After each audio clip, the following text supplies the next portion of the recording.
made his name to many of you, I suppose, as opposition spokesman for minerals and energy, for resources policy, and some people have been remarking lately that they haven't seen him smiling much lately. I guess if they'd been preparing a budget in the circumstances he has, they mightn't have been smiling themselves.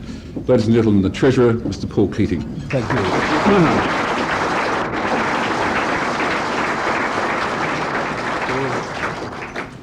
Well, thank you very much, Mr. President, and I thank your members of the National Press Club for the invitation you have very kindly extended to me in what is the first address in what I trust will prove your longest running series, that is the budgets of the Hawke Government. In addressing last night's budget, the obvious starting point is to keep in mind that it was a budget of a Labor government.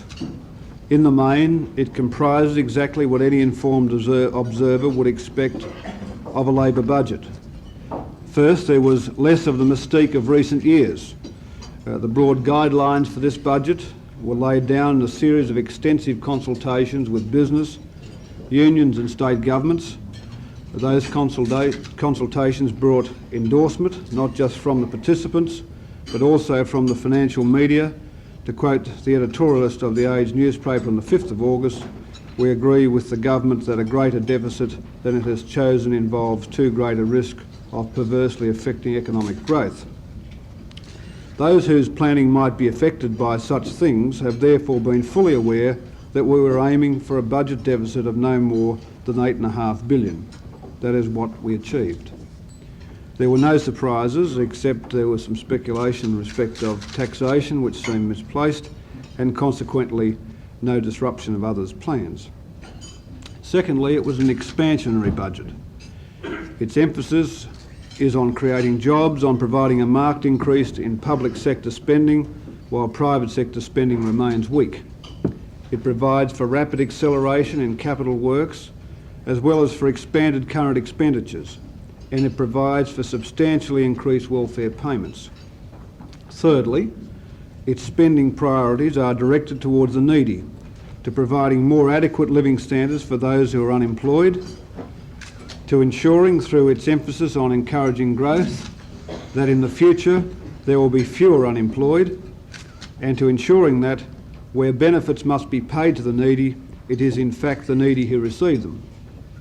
Those, I say, are the things that one would expect from a Labor budget, and those are the things that this first budget of the Hawke Government has, I believe, delivered. Perhaps there were some aspects of the budget that were not expected, at least by some. Perhaps there were some, notwithstanding the widespread consensus that had emerged on the issue, who did not expect a Labor budget to be one of fiscal responsibility. If that be the case, I have no qualms in seeing those particular expectations dashed. There is a long way to go before we again see budgets that do not involve massive financing tasks, but I want to leave no doubts that that is the direction in which we are heading. Perhaps there were also some who did not expect a Labor government to be so concerned to see that the monetary effects of its budget were financed in a non-inflationary manner. I would like to deal with that in more detail on another occasion. For the moment, let me simply recall that inflation is the cruelest, the most indiscriminate tax of all. Finally, there may be some who are disappointed not to see the budget so-called soaking the rich. As I have repeatedly stressed, this government is concerned with equity and fairness. We are committed to a progressive system of taxation, to ensuring that those with most capacity to pay taxes do so. But the place to start on that endeavour is not by increasing the burden on those who already pay substantial proportions of their income to the public purse. Rather, it is to ensure that those who have not been paying their fair share begin to do so. In this budget, we have begun that process by recouping more of the revenues still owed to the people of Australia by those who have indulged in tax avoidance practices, by collecting tax from those who have been evading it by resort to the cash economy, by limiting the potential for avoidance by conversion of income to capital gains, and by removing more of the special concessions to special interest groups. Those, as I say, are some aspects of the budget which may not have been fully expected. If so, it would be, I imagine, because there may not yet be a full understanding in some sheltered areas of the community of the extent to which Australia's economic potential has been eaten away in recent years. Mere statistics cannot capture the full extent of the deprivation and social upheaval that 2 years of recession have brought. They do, however, give some guide to the enormity of the loss that has to be overcome, and some are worthy of repetition. I'd just like to deal now with the economic context. During last year, 1982-83, real gross non-farm product declined by 1%, and real gross domestic product declined by 2%. This was the first full-year decline recorded in either estimate since 1952-53 and the largest since 1946-47. And it brought the duration of the recession to almost 2 years. Real output in the manufacturing sector fell by 11%, far exceeding the decline in 1974-75. Private investment in dwelling construction declined by around 25%. By the end of 1982-83, private business investment was about 30% lower than its pre-recession peak level and still falling. After growing relatively strongly in 1981-82 and in 1980-81 and 81-82, the rate of increase in private consumption expenditure slowed markedly in 1982-83, and expenditure fell in the second half of the year. The effect of the decline in demand in 1982-83 on domestic production was exacerbated by a large rundown in stocks as business, faced by a squeeze on cash flows and profitability and continuing high interest rates, moved quickly to reduce inventories. The labour market deteriorated sharply. Over the year to June 1983, employment fell by 124,000 or 1.9%. Aggregate hours worked fell more sharply. Over the same period, recorded unemployment increased by 254,000 to more than 720,000, raising the unemployment rate from 6.8% to 10.3%. Wage increases slowed markedly, but price inflation began to show signs of moderating only late in the year. Australia was not, of course, alone in experiencing economic difficulties during 1982-83. But the severity of our problems was and remains distinctly greater than those on most other OECD countries.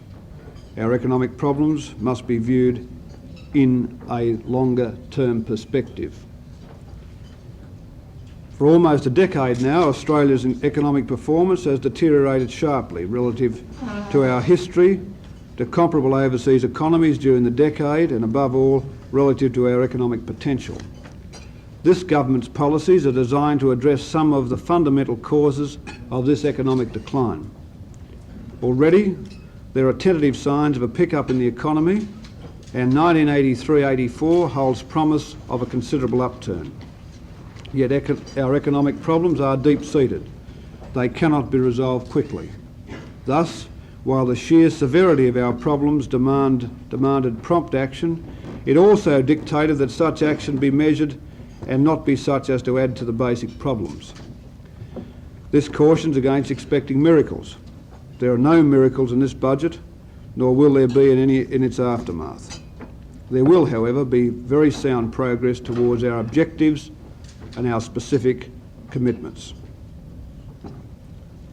Unlike its predecessors, this government does not harbour manic fears about government expenditures. We are, however, very mindful of the way taxpayers' monies are spent. We are intent upon seeing those monies allocated according to our priorities. As you know, we have allocated $2.5 billion to new high priority expenditure programs. That amount has not, however, simply been added to ongoing expenditures, nor has it been met simply by adding to taxes. Rather, it has been financed in the main by reducing expenditures of the previous government, which we considered to be of low priority, to the tune of $1.2 billion. And a further $0.6 billion has been found by reducing programs related tax expenditures and from the specific Medicare levy. Our substantial new programs, therefore, have been introduced by substantially reordering priorities. As to the $2.5 billion to be spent on new policies, who would question the priority we've given to such areas as social security programs, $370 million, health, $633 million, job creation, $369 million, housing, $267 million, and assistance to the state governments, $384 million. To those who might criticise the overall size of the expenditures for which we've budgeted, I simply ask, where amongst the expenditures of the previous government would you wish us to further cut back? I ask the question seriously, for we will not be going back on our own high priority programs. If expenditures are to be restrained, and there can be little doubt that restraint will be necessary as the economy gathers strength, we shall then be looking to weed out further low priority areas amongst the previous government's policies. That, however, is for the future. For the present, we have already made a start on paring back the structural budget deficit. A number of important decisions we've taken in this respect, including the taxation of superannuation, the reimposition of an income test on over 70s pensions, the reintroduction of an assets test on pensions, and indexation of traditional excises, which will make an important contribution to reducing the structural deficit in future years. We have to do more, of course, and we are committed to doing so. There are many difficult tasks still facing the government, but few, if any, more central to achievement of its fundamental economic objectives. Progress on this front will ensure that as private sector demands on financial markets increase, those of the public sector will diminish. I've emphasised our concern with structural budget deficits and fiscal policy in the medium term because I am under no illusion that there are potential problems looming there for which we must plan now. There has been some criticism levelled at this budget. That's hardly surprising. It's of course the nature of budgets that every demand cannot be met, and of course assessments will differ. In one of the major daily newspapers today, for example, we have the economics editor saying that the budget is not expansionary, while the business editor suggests that it is. Proof enough that economics can indeed be the dismal science if one's outlook is sufficiently blinkered. It is necessary, moreover, to consider both the budget and the May economic statement together as they form the total of the government's fiscal strategy to date. It is also necessary to consider fiscal policy in the context of the government's overall economic strategy. Let me turn now to employment. I mentioned earlier that one could not expect miracles from this budget. It seems that some do hold that expectation as far as employment and unemployment are concerned. I regret that we cannot fulfil such expectations immediately, but that, I'm afraid, is a reality. As I mentioned in my budget speech, we're expecting quite strong growth over the course of this financial year, of the order of 5% for gross non-farm product. By any standards, that's a marked change from the experience of the past few years. In time, sustained growth of that order would generate quite strong employment growth. For the present, however, with the employed labour force far from fully utilised, a good deal of the increased output will be met from increased productivity rather than from increased output. That is the usual pattern during an upturn. Overtime is increased, and on this occasion it can be expected that the shorter working week arrangements will be unwound. That improvement in productivity will bring benefits to industry by restraining the growth of unit labour costs and hence laying a better foundation for a sustained recovery. It does not mean, of course, that employment growth will not be as strong as we might wish, but as I have attempted to illustrate, that is unavoidable. Moreover, as I've suggested in my speech last night, the creation of 130,000 jobs by the end of this financial year is a creditable start to our longer-term objective. It would be myopic indeed if we were to seek to turn the trend in unemployment around overnight. There would be no hope for achieving a sustained reduction in unemployment by pursuing such a course. Some may be concerned that the tax increases contained in the budget will reduce the prospect for a pickup in economic activity? The essential answer is that the budget must be looked at as a whole. The best summary indicator of the stimulatory impact of the budget is the deficit. Our $8.4 billion deficit is some $3.9 billion more than the actual deficit last year. As I said in statement number 2, there is no doubt that the budget for 1983-84 is very highly expansionary indeed. It is my own very strong view that the budget takes fiscal stimulus as far as it safely could. In other words, there was no option but to proceed with some tax increases if our important and high priority expenditures were to be included. I note that, in the context of the current very subdued level of private sector activity, the strong growth in budget outlays is not only defensible, but also an integral part of the government's strategy to reduce the very high level of underutilisation of the economy's resources, particularly its labour force. Finally, I think the tax increases should be kept in perspective. What we're talking about is a couple of cents on petrol, a cent on a glass of beer, and 3 cents on a packet of cigarettes. This is a long way short of a tax slug, and in the government's view cannot be expected to detract from the upturn the budget is assisting to promote.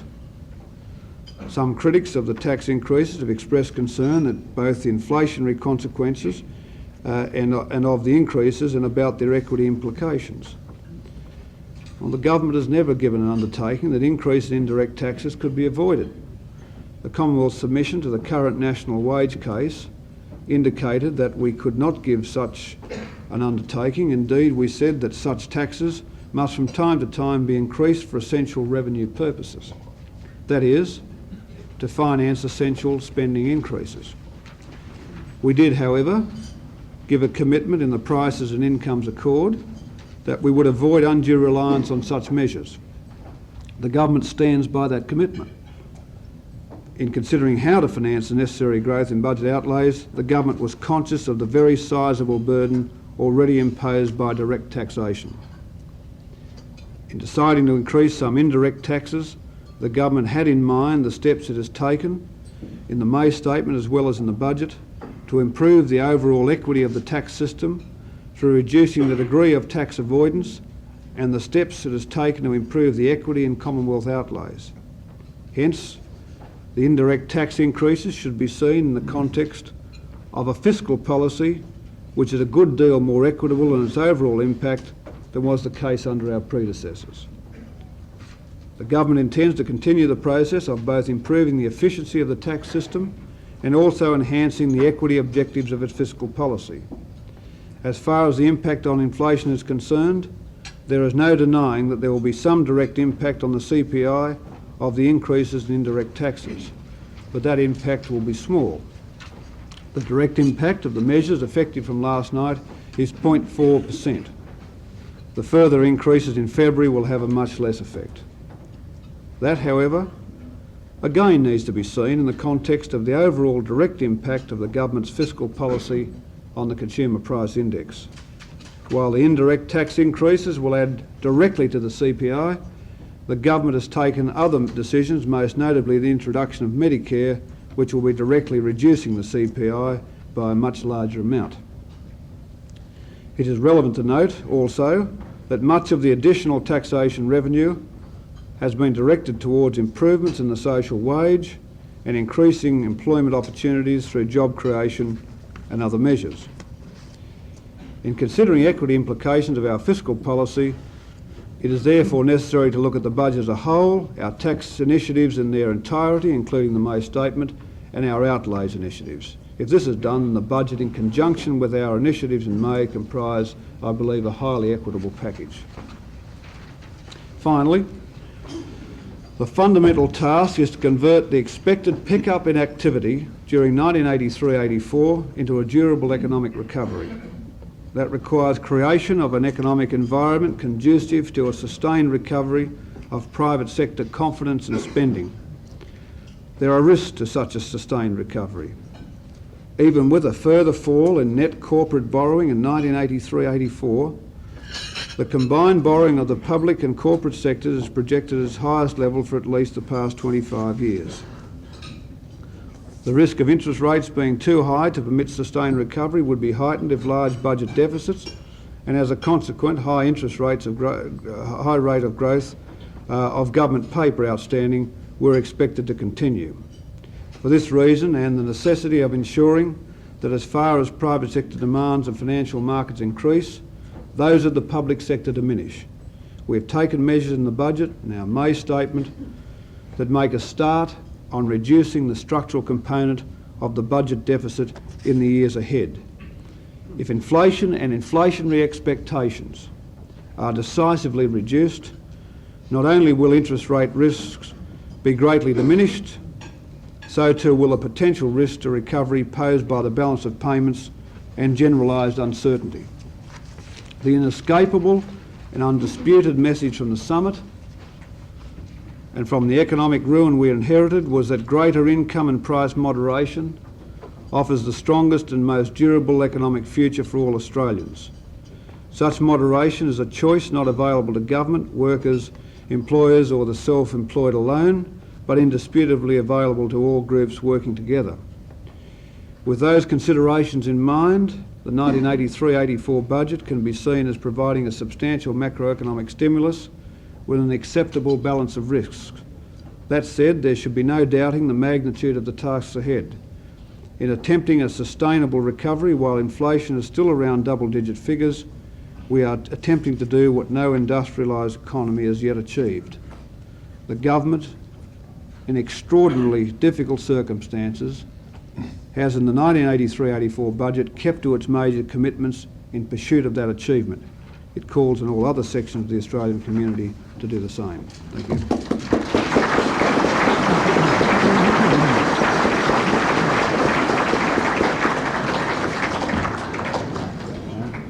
Thank you very much, Mr. Keating. We move to our usual period of questions from media members. There's a very heavy demand for questions, so I'd ask you all particularly to try to be as succinct in putting your question as possible. The first of them is from Michelle Grattan. Michelle Grattan of The Age. Mr. Keating, much of the success of the government's budget would seem to hinge on whether wage rises can be contained within the projected 7%. How do you believe that the emerging pressure for increases outside the national wage case, for example a flow-on of the building industry settlement to other industries and the Hines Agreement, can be contained, and at what point will breakthroughs amount to a negation of the government's prices and incomes accord? Well, Michelle, I would like to just answer the question this way, that without diminishing in any sense the impact and importance of the prices and incomes accord, it is not the only instrument of economic policy upon which the government is relying. We have already made very substantial changes to fiscal policy, which have become evident to you both in May and now, with dramatic changes to savings, $1,900 million of discretionary revenue measures, $1,200 million of discretionary outlays measures, totalling $3,100 million in all, and in respect also of monetary policy, the government's outlined its policy of financing nominal output in such a way as to be able to accommodate growth on the basis of what it believes is feasible and attainable on inflation.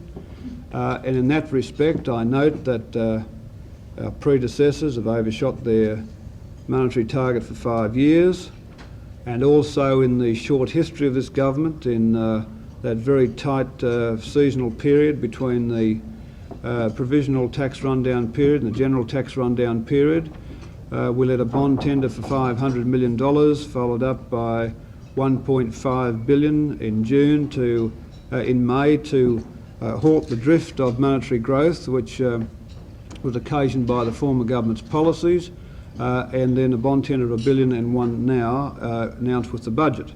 So in respect of fiscal and monetary policy, the two arms principally the two principal arms, as well as external policy, upon which any other government would rely in dealing with the problem of inflation. This government has, as a complement to those traditional arms of policy, an incomes accord with the trade union movement.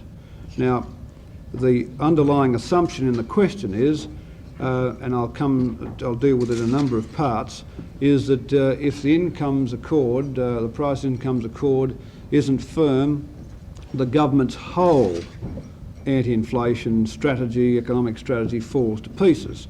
Well, I simply respond to that by saying, well, that's simply a commentary upon the limitations of economic policy in dealing with the institutional problems of inflation. And I put it to you that had the coalition government been elected to power at the moment, that they wouldn't have had an accord with the trade union movement. What they simply would have been doing is relying upon those two arms of policy. I've already indicated to you that in their past reliance on it, a lot was left to be desired about the way in which they operated those arms of policy. And if it really got down to the age-old practice of cheap throwaway comments at the table at the House of Representatives, or just a plain unabashed union bashing as a substitute for a real anti-inflation policy with no real idea about what to do with wages, but simply tighten up the money supply and nip any recovery in the bud, then I think that we are long past the time when we can afford the luxury of that policy. Now, be that as it may, I think, and I've said this quite often, Australia is one of the countries where dealing with inflation, the institutional difficulties of dealing with inflation, is a problem. We don't have a free market for labour. We've never had a free market for labour. And perhaps in countries where there is a freer market for labour, their countries respond more quickly, more adequately to the distortions which take place in those countries, and wages adjust accordingly. Perhaps we're seeing an example of this now in the United States and a few other Western countries. In Australia, we've had a centralised system of wage fixation for many, many years, from almost all of our federal history. We've got the British craft union structure of organisation, a highly organised trade union movement, hundreds of interlocking awards and relativities, and no simple ideological notion hatched up in the Economic Committee of the Liberal Party is going to sweep away the practice of that institutional structure to some free market, where in fact we saw in 1980-81 that when achievements were gained in the free market in certain industries, ones which in that circumstance could afford to pay, particularly when they were talked up in the election campaign of those years by the former Prime Minister, that those increases drifted right throughout the economy. Now, it is dealing with inflation in Australia is a difficulty, but I believe we must come to the process of income determination in the most rational way. And I'm not prepared to explore the luxury, and my party's not been prepared to at any point, of the so-called belief that we can have just to whistle up a free market for labour which will respond to changes in demand for various industries. In fact, what happens, you do see these increases move across industries. We have the accord agreement with the ACTU. Now, of course, in a return to centralised wage fixation, I don't think any of us have pretended that it would be so neat and so clean and so easy that every union, every group of employees would simply line up with the express provisions of the agreement and accept it holus bolus without demur. But the great body will.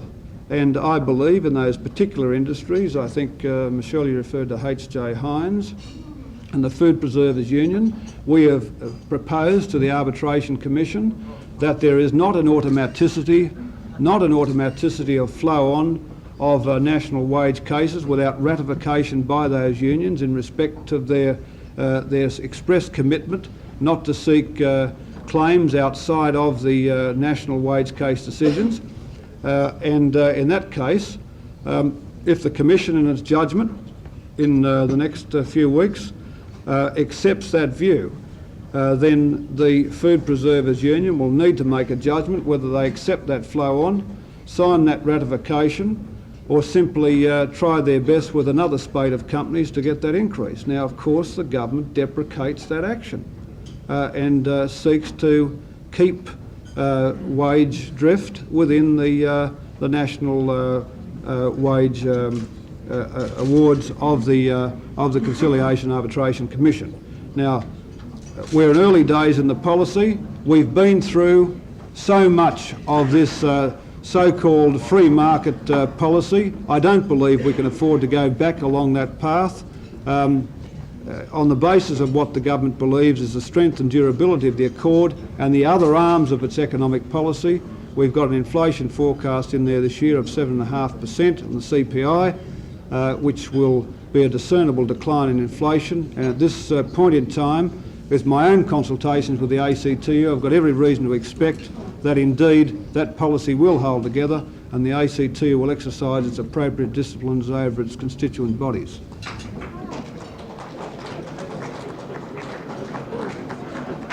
Richard Farmer.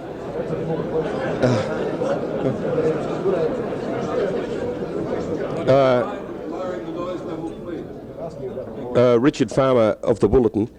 In your speech, Treasurer, you said, and I quote, "As I said in Statement 2, close quote, the conventional wisdom, and certainly one expressed by many of my colleagues, is that Statement 2 presents the Treasury view, which sometimes differs from that of the Treasurer.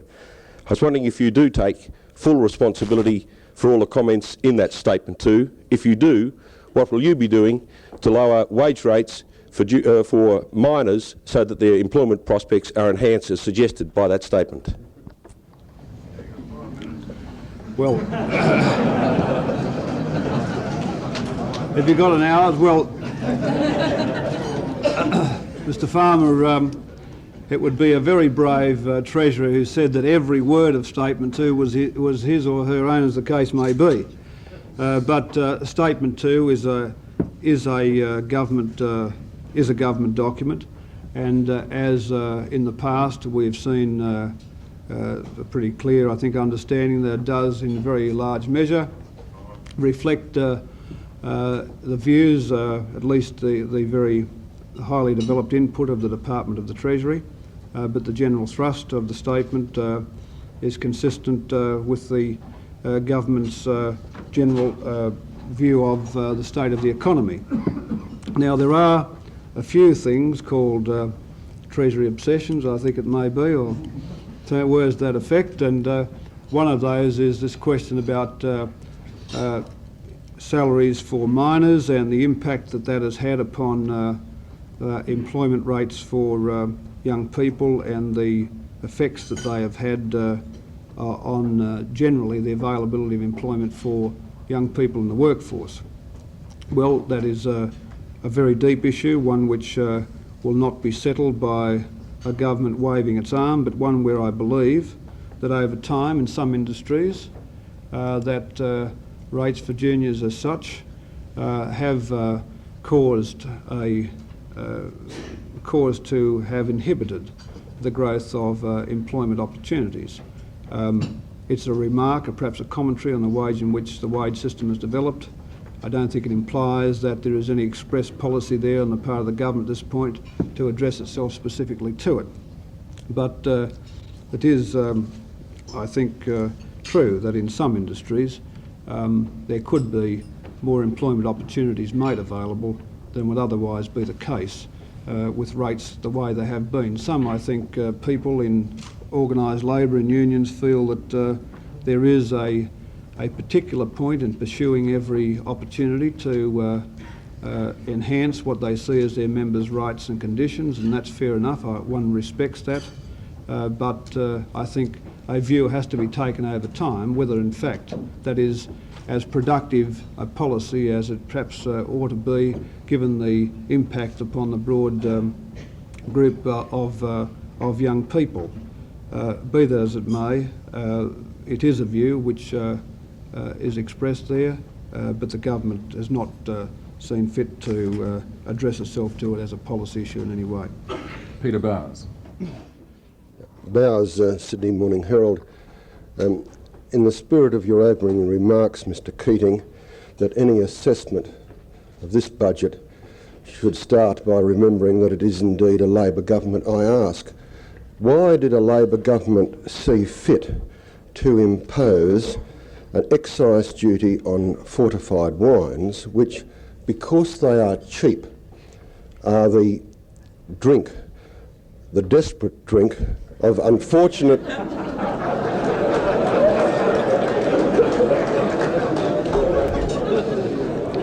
Richard Farmer's asked me to ask this.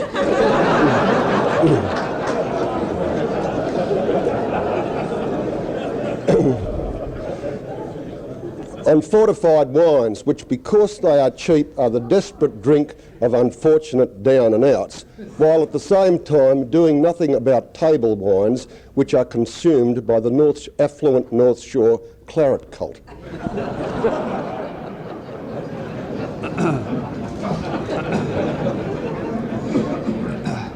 Fair bit of it consumed in the press gallery as well, I think, Peter, and it's not the rubbish either. Well, look, I think that's a fair enough question, and let me say this about it, that there are impacts from an increase in from the imposition of a tax on wine, which would impact on marginal grape growers and affect certain regions of the country. Now, one can comment about the strength of view of the policy that we've seen continued plantings in the grape industry, particularly in these areas of grape growers who are not associated with the major wineries. This always seems, in some respects, in some commodities, to be an unfortunate pattern in primary industry development.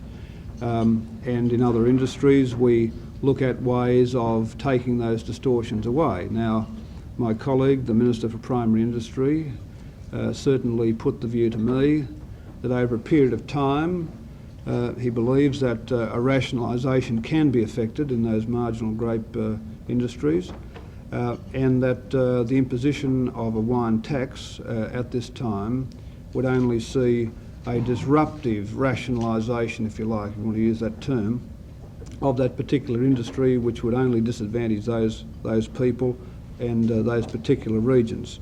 So for this point in time, the government did consider it, decided that on balance, and for those reasons, that at this point in time, it was a tax which was inappropriate given the general impact it would have upon that industry. Jeff Sorby. Jeff Sorby, Daily Mirror, Treasurer. Just following on from Peter's question, there's an extraordinary impost on sales tax. I mean, there's 22 items. I'd like to know what sort of criteria you and your advisors and the government applied when this sales tax, which ranged from sunburn cream to baking powder, if you like, were imposed. Why not other things? Well, there was a proposal to tax wedding rings, but I decided that was just a bit too solid. We've had God on our side for the breaking, the drought and a few other things, and we're not about to lose him in respect of that. So, but what we certainly did do was to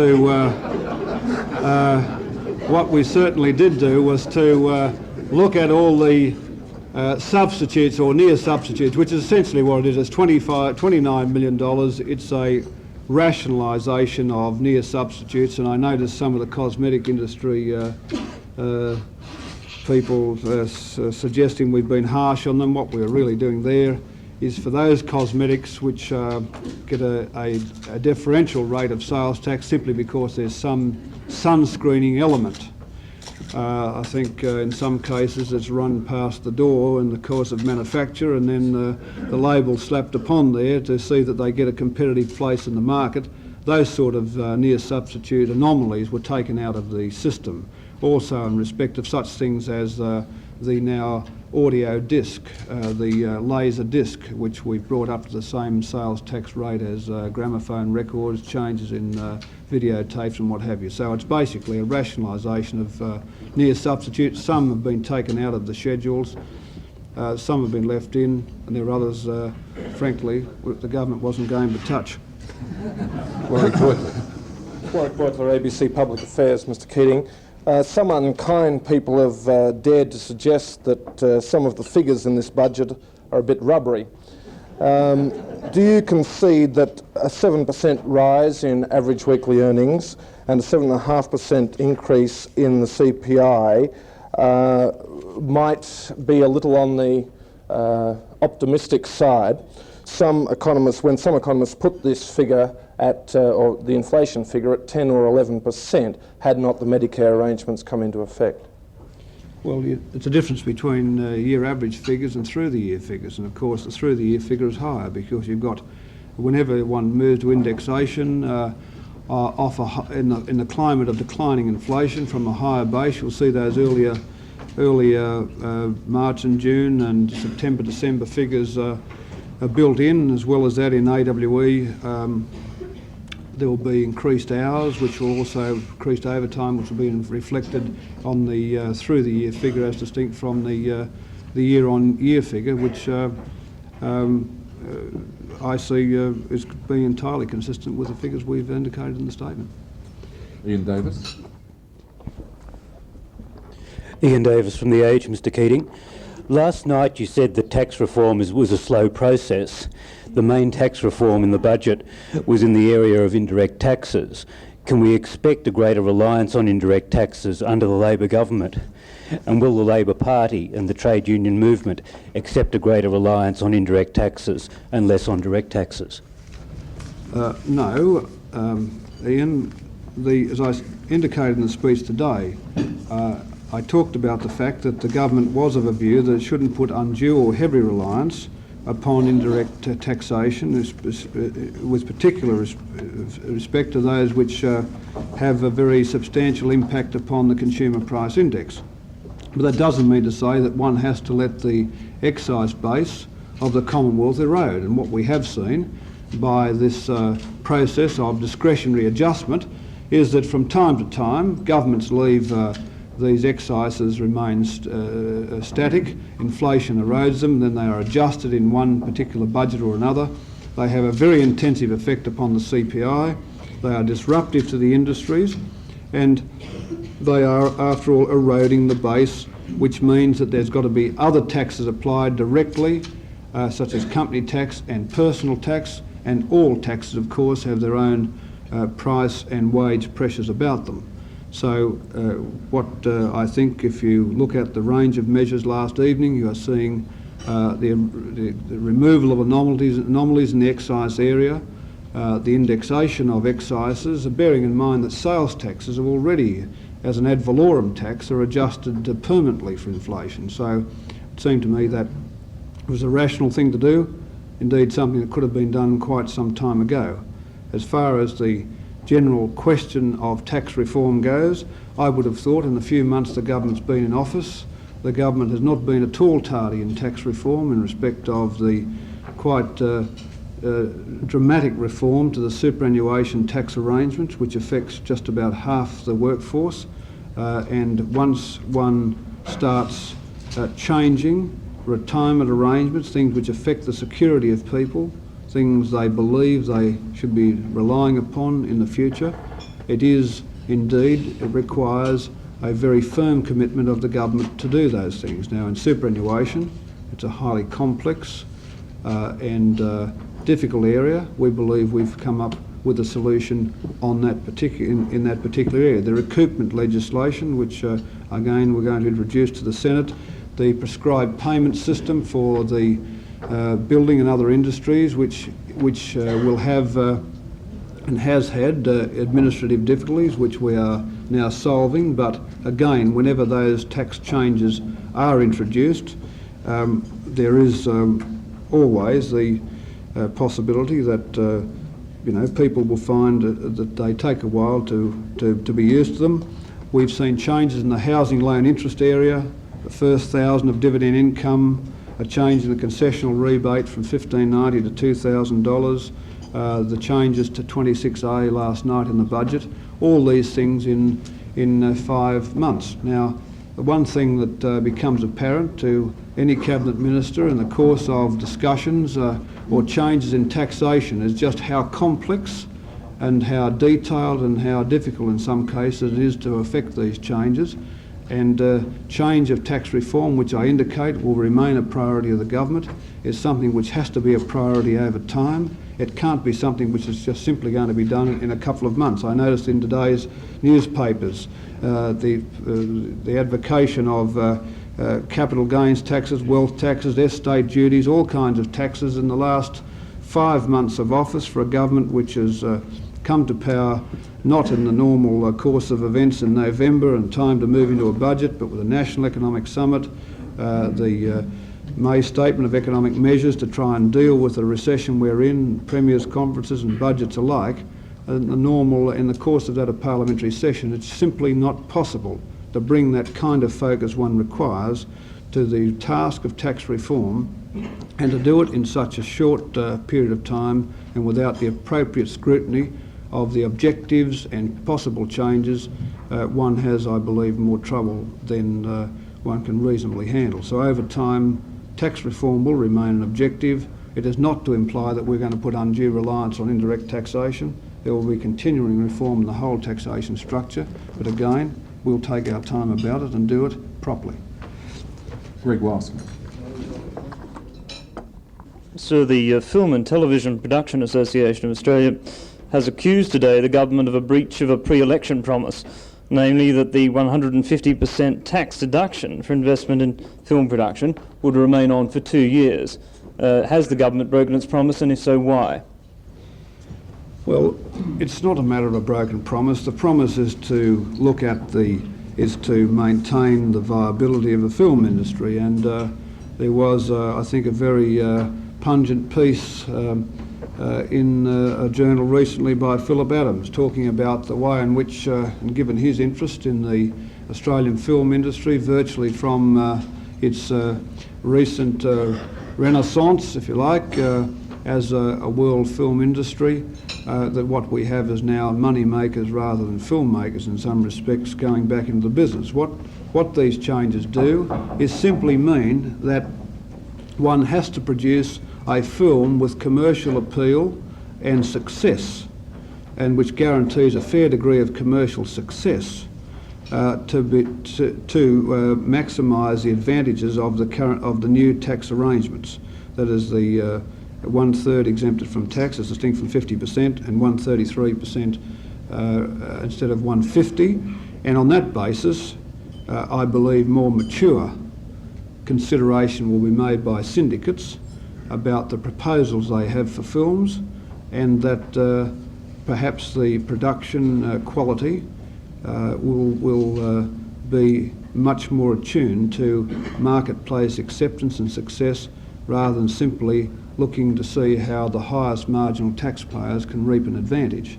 Now, as well as that, the government has funded to $5 million the Australian Film Commission for express investment on its part in films of high quality, which may not necessarily have the connotations or the prospect of the sort of normal criteria of success as films go, but which for cultural and other reasons deserve to be made. Now, in that respect, I feel that it gives the Film Commission a positive involvement in things of great merit, in films of great merit, and at the same time, the other changes in the tax arrangements will mean that the filmmakers, as distinct from the money makers, will be back in the ascendancy of the Australian film industry.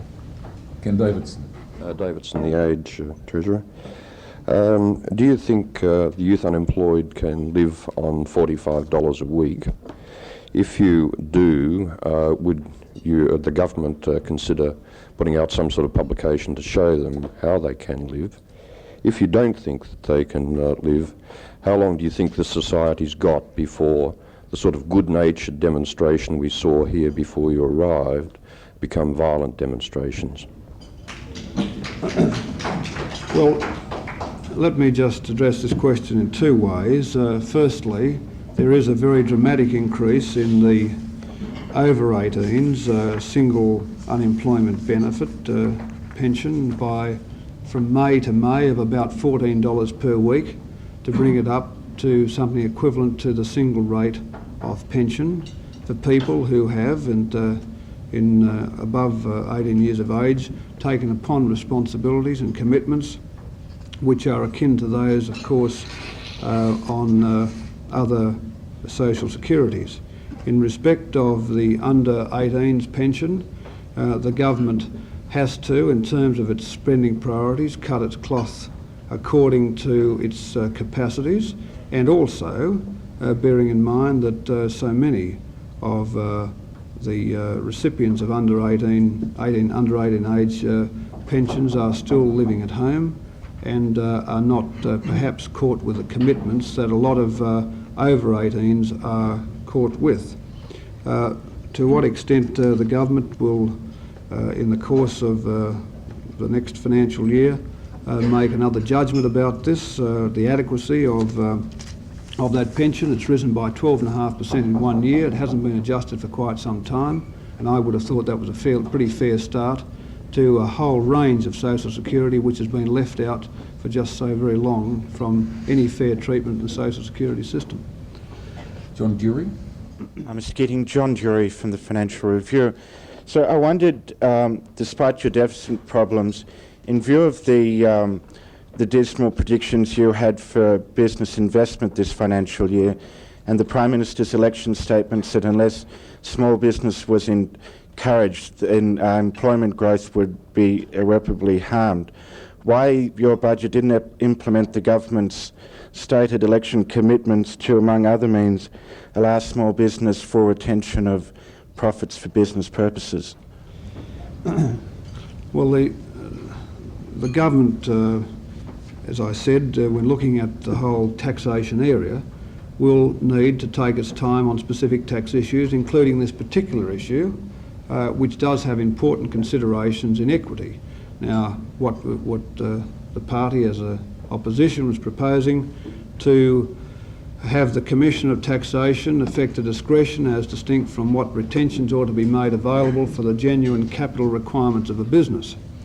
But what needs to be guarded against, I think, is an arrangement whereby every incorporated person in Australia pays no more than the company tax rate on their income, and that indeed that has, I think, far-reaching implications in equity.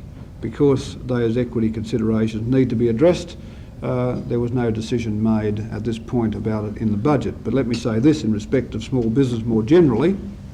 I would have thought the best thing that the government could provide for small business was a lower inflation rate and more growth before it needed to have an extension from 80% to 100% retention for private companies. And I would have thought there's a lot more to be done to be dividing up a bigger cake than looking for tax treatment on a diminishing one, tax advantages on a diminishing one. In that respect, as far as small business goes, the budget, which is forecasting an average growth of 3% and 5% through the year, is a dramatic change on 1982-83, and one which I believe will be the first and perhaps early beneficiaries of that growth will be the small business area.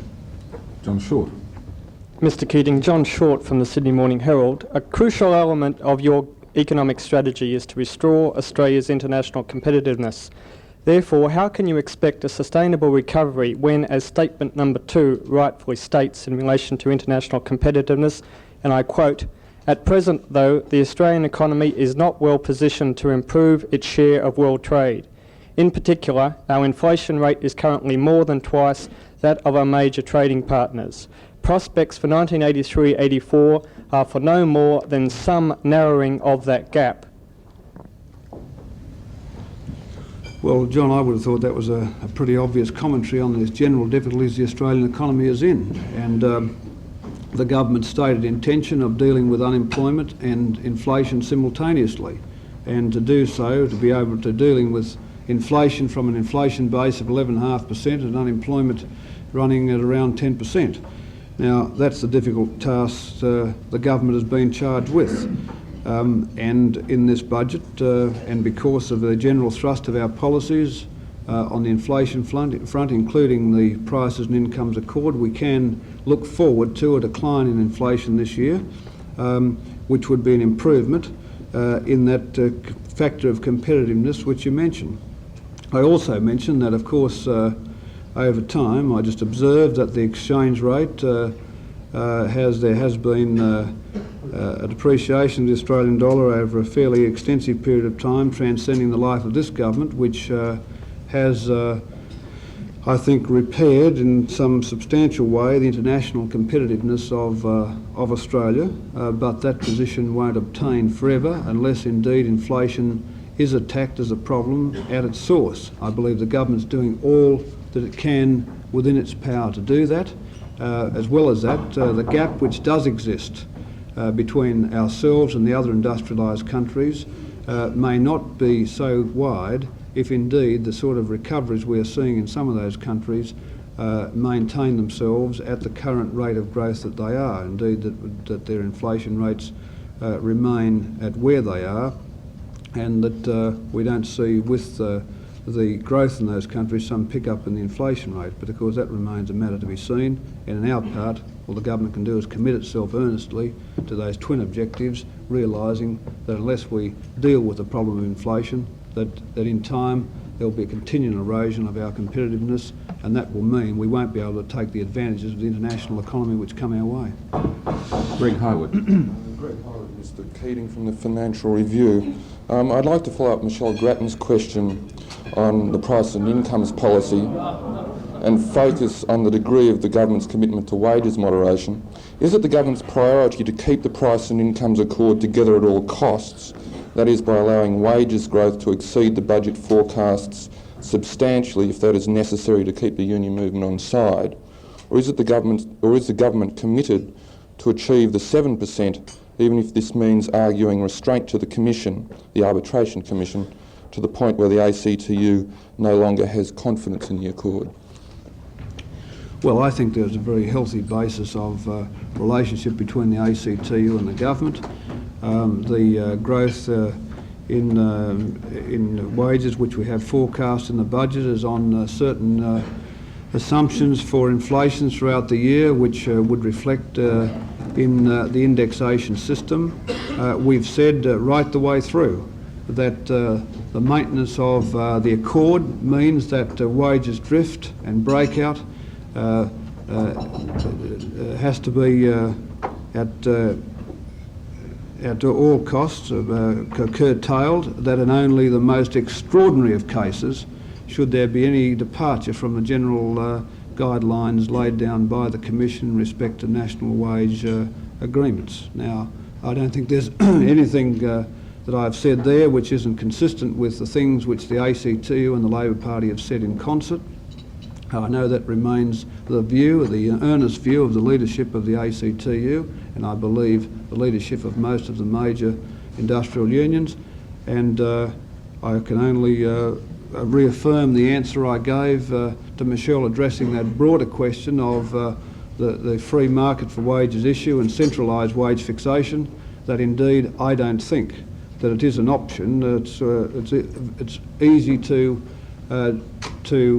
cavil at the fact that for the first time in our history we are looking at an agreed basis of income determination for the mutual aims of having a higher level of economic growth than we would otherwise have. To be not so doing is to return to the chaos of the past, where the strong survive and everyone attached to them survive with them. And simply that will just deliver a lower rate of growth for the Australian economy, much lower than we should have as a country with the potential that Australia has. We have no recourse but to make the accord work, and we'll be doing everything to see that we hold up our end of the deal, and also that the ACTU holds up its end. I'm sorry for those last few people who were listed for questions, but it is a sitting day in Parliament, and Mr. Keating has to return there, especially on a day like this. I'd like on behalf of everybody here to thank him very much for his appearance today, and to hope that the months ahead will not be quite so gruelling as the first ones you've had in office. Thank you very much.